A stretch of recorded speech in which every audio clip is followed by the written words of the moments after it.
हुजूर अकरम सल्लल्लाहु अलैहि वसल्लम की नबूवत, उसके क्या असरात थे।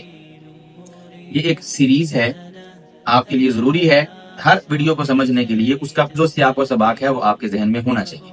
तो पीछे वही की जरूरत और अहमियत और नबी की जरूरत और अहमियत और नबी के जो खुसूसियात होती हैं और मौजज़ात जो उसके लिए होते हैं, उनके बारे में हम तफसीली गुफ्तगू कर आए हैं।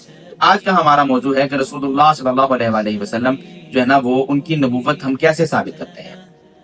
देखिए, किसी भी इंसान के दुनिया के लिए मुअस्सर होने के लिए आपको उसकी जिंदगी की 3 चीजें देखनी होती हैं, जिनसे आप ये अंदाजा लगा लेते हैं कि ये इंसान दुनिया के लिए फायदेमंद है या नहीं है। पहली चीज कि उस शख्स ने अपनी जिंदगी कैसे गुजारी है। दूसरी चीज कि उसने दुनिया को क्या दिया है।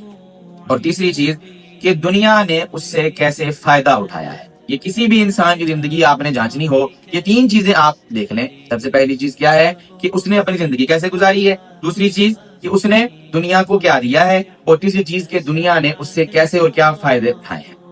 अब अगर हम इससे पता चलता है कि रसूलुल्लाह सल्लल्लाहु अलैहि वसल्लम इस दुनिया की सबसे मुअस्सर तरीन शख्सियत थे कि आप जैसा कामयाब और मुअस्सर शख्स अल्लाह ताला ने और कोई पैदा नहीं फरमाया। अंबिया की तस्दीक के 2 कायदे होते हैं। पहला कि किसी भी चीज पर आप हुक्म तभी लगा सकते हैं जब आपको वो चीज आपके जहन में मौजूद हो। आपसे कोई पूछता है कि जी मैं गाड़ी चला सकता हूँ या नहीं।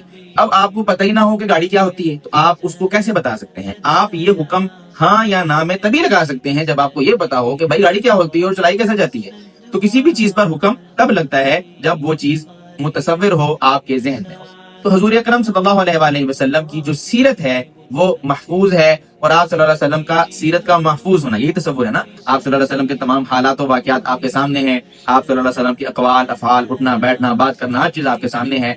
तो ये आप सल्लल्लाहु अलैहि वसल्लम, मतलब कि आप इन सारी चीजों को देख के, आपकी सीरत को देख के, आपकी बातों को जांच परख के आप उन पर हुक्म लगा सकते हैं। तो ये सबसे पहली दलील है कि रसूलुल्लाह सल्लल्लाहु अलैहि वसल्लम की सीरत और सुन्नत का महफूज होना आप सल्लल्लाहु अलैहि वसल्लम के नबी होने की सबसे पहली दलील है। अब इस पर एतराज होता है कि जी दूसरे अंबिया को फिर आप क्यों मानते हैं, उनकी तो सीरत महफूज नहीं है। रसूलुल्लाह सल्लल्लाहु अलैहि वसल्लम को तो नबी आपने मान लिया, लेकिन आप तो कहते हैं कि जी कमोबेश 1,24,000 तकरीबन अंबिया हैं और सब पर ईमान लाना जरूरी है।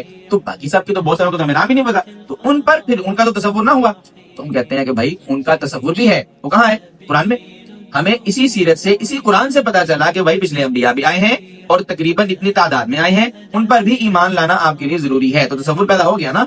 तो हमने उनके नाम पर ईमान नहीं लाए, बल्कि हम नबी के वजूद पर ईमान है। जिनका हमें नाम पता है उनके नाम के साथ ईमान है, जिनके नाम का नहीं पता उनके बगैर नाम के ईमान है। कि बस हमारा ईमान है, अल्लाह ने कह दिया, नबी सल्लल्लाहु अलैहि वसल्लम ने फरमा दिया, बस ठीक है, हमारा उन पर ईमान है। अब आगे जो तफसीली बातें हैं वो हमें पता भी नहीं है, उन पर हमारा ईमान भी नहीं है। तो अंबिया की तस्दीक का पहला जुज के क्या है, उनके जो सीरत है वो महफूज है। रसूलुल्लाह सल्लल्लाहु अलैहि वसल्लम की नबूवत की सबसे पहली दलील।